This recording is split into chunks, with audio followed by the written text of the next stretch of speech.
Alright guys, so today is a very big day. Today I'm receiving delivery of my 2016 Nissan GTR. Just a little background, so I owned a 350Z in high school, bought a 370Z later after, and then from there kind of made the GTR like my all-time dream car that I always wanted. So we're just waiting for the delivery driver to get here with the vehicle.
So we just got my new 2016 Nissan GTR in the shop, and so it has finally arrived, and we're really excited to be doing a lot more videos and stuff around the Nissan GTR. So definitely stay tuned, and there will be a ton more videos around it, such as modifications I'm going to do to it, different builds and stuff, as well as different things that I'll add to it, and also some in-car video as well.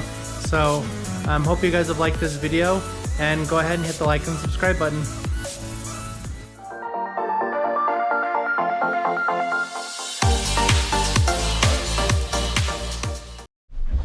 Hey guys, thank you for watching. Please like and subscribe. If you have any comments, questions, concern, please leave that down below in the comment section.